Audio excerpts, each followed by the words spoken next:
अपने tally series के video lesson 35 में हम अकाउंट्स की मेन और फाइनल स्टेटमेंट बैलेंस शीट को समझते हैं।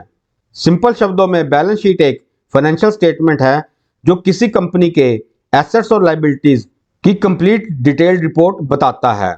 या हम कह सकते हैं कि एक फाइनेंशियल ईयर में व्यापार द्वारा किए गए सभी कार्यों से बिजनेस ने क्या कमाया और क्या गंवाया, इसकी कंप्लीट जानकारी देने के लिए जो फाइनल स्टेटमेंट बनाई जाती है उसे बैलेंस शीट कहते हैं। चलिए हम बैलेंस शीट को उसके फॉर्मेट से समझते हैं।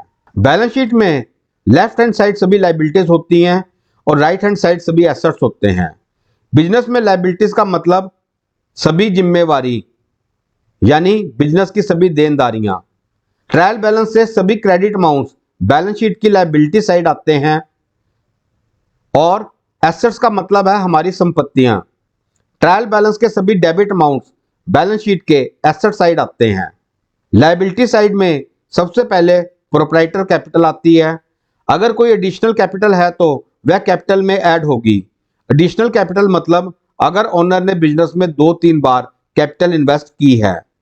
फिर ओनर की अगर कोई ड्राइंग है तो वह कैपिटल में से लेस होगी। ड्राइंग वह अमाउंट है जो ओनर अपने पर्सनल यूज के लिए बिजनेस में से लेकर जाता है। फिर net profit and loss account से आएगा और उसे कैपिटल में ऐड करेंगे और जो टोटल कैपिटल आएगी उसे आउटर अमाउंट कॉलम में लिखेंगे। नेक्स्ट हेड हमारा सिक्योर्ड लोन का है। वह लोन जो बिजनेस ने सिक्योरिटी के अगेंस्ट लिए हैं। इसमें बैंक लोन या किसी फाइनेंशियल इंस्टीट्यूशन लोन, सभी प्रकार के लोन जो कि सिक्योरिटी के अगेंस्ट हैं, सिक्योर्ड लोन हेड के अंडर आ जाएंगे। सिक्योर्ड लोन अधिकतर लॉन्ग टर्म लोन्स होते हैं जो कि लंबे समय तक कैरी फॉरवर्ड होते हैं। फिर नेक्स्ट हेड अनसिक्योर्ड लोन है। वह सभी लोन जो कि हम विदाउट सिक्योरिटी अपने फ्रेंड्स या रिलेटिव से कैश या बैंक चेक के द्वारा लेते हैं। पर्सनल लोन भी इसी हेड के अंडर आएगा। अनसिक्योर्ड लोन अधिकतर शॉर्ट टर्म लोन होते हैं जिन्हें एक फाइनेंशियल ईयर में ही कंप्लीट कर दिया जाता है। नेक्स्ट हेड करंट लायबिलिटीज, वह देनदारियां जो कि हम चालू वित्त वर्ष में ही कंप्लीट करना चाहते हैं, जैसे सैंडरी क्रेडिटर्स, हमारी वह सभी पार्टीज जिन्होंने हमसे पैसे लेने हैं। इन्हें हम पार्टी नेम से सैंडरी क्रेडिटर के अंडर लिखेंगे।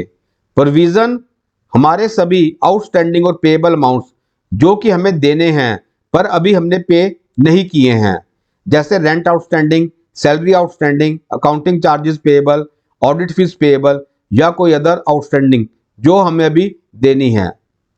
और इन सब के अमाउंट को टोटल करके हम टोटल में लिखेंगे। अब एसेट साइड को समझते हैं। एसेट में सभी डेबिट हेड्स और अमाउंट आएंगे। सबसे पहले बिजनेस के सभी फिक्स एसेट्स, फिर depreciation value of fix asset. Depreciation सभी फिक्स एसेट्स जैसे plant and machinery, vehicle, computer, furniture, building, इनकी समय के साथ साथ वैल्यू कम हो जाती है क्योंकि इनका यूज करने पर यह घिस वियर एंड टेयर जाती हैं, जिससे इनकी काम करने की क्षमता कम हो जाती है, जिसे डेप्रिसिएशन कहते हैं। और हम हर साल फिक्स एसेट की डेप्रिसिएशन वैल्यू के अनुसार उसे कॉस्ट से लेस करते हैं। हर फिक्स एसेट की डेप्रिसिएशन वैल्यू हमें गवर्नमेंट द्वारा बताई जाती है। लैंड पर कोई डेप्रिसिएशन नहीं है। एसेट के नेक्स्ट हेड हमारा इन्वेस्टमेंट का है। इन्वेस्टमेंट हेड के अंडर बिजनेस द्वारा किए गए सभी इन्वेस्टमेंट्स आते हैं, जैसे अदर कंपनी के शेयर्स में इन्वेस्टमेंट, किसी बैंक एफडी में इन्वेस्टमेंट।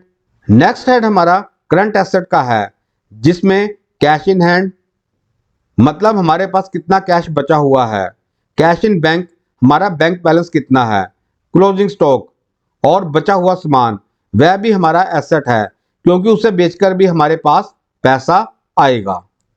सैंडरी डेब्टर्स, वह सभी पार्टीज जिनको हमने सेल की थी और उनसे हमें पैसे लेने हैं, हमारे देनदार, वह अपने पार्टी नेम से सैंडरी डेब्टर हेड के अंडर आ जाएंगे। Loan and advances given, business द्वारा दिए गए सभी लोन या एडवांस पेमेंट्स हमारे loan and advances given head के अंडर आते हैं। सिक्योरिटी डिपॉजिट, बिजनेस में हमने जो भी एडवांस सिक्योरिटीज कहीं भी डिपॉजिट की हैं जो कि हमें वह कार्य खत्म होने के बाद वापस मिलेंगी, उन्हें सिक्योरिटी डिपॉजिट हेड के अंडर लेंगे, जैसे टेलीफोन सिक्योरिटी, रेंट सिक्योरिटी या कोई भी अदर सिक्योरिटी। प्रीपेड एक्सपेंसेस, वह सभी खर्चे जिनको खर्चने का अभी समय नहीं आया था, लेकिन हमने एडवांस में ही उन खर्चों को कर दिया, जैसे एडवांस रेंट या एडवांस सैलरी या कोई एडवांस टैक्स जो कि अभी बाद में पे करना था लेकिन हमने पहले ही पे कर दिए। फिर इन सभी अमाउंट्स का टोटल हम एसेट के टोटल कॉलम में लिखेंगे। यह लायबिलिटी और एसेट साइड हमेशा इक्वल आती हैं। यह हमारा बैलेंस शीट का फॉर्मेट था। अब नेक्स्ट वीडियो लेसन में हम अपने टैली प्रोजेक्ट की बैलेंस शीट को प्रैक्टिकली समझेंगे।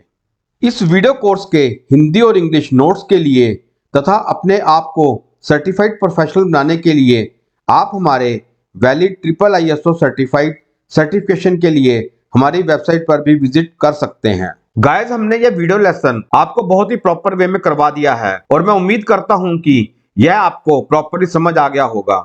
यह वीडियो यहीं पर कंप्लीट है। आपको हमारा यह वीडियो कैसा लगा हमें कमेंट बॉक्स में कमेंट करके जरूर बताएं। अगर आप हमारे चैनल पर नए हैं और पहली बार हमारे चैनल पर आए हैं और अगर आपने हमारे चैनल को अभी तक सब्सक्राइब नहीं किया तो उसे सब्सक्राइब जरूर करें तथा बेल आइकॉन को भी प्रेस करें ताकि हमारी नई आने वाली वीडियो की जानकारी आपको तुरंत मिल जाए। आप हमें फेसबुक, इंस्टाग्राम और वेबसाइट पर भी फॉलो कर सकते हैं जिनके लिंक्स आपको स्क्रीन पर शो हो रहे हैं। थैंक्स, मिलते हैं नेक्स्ट एक न्यू वीडियो क्लास में।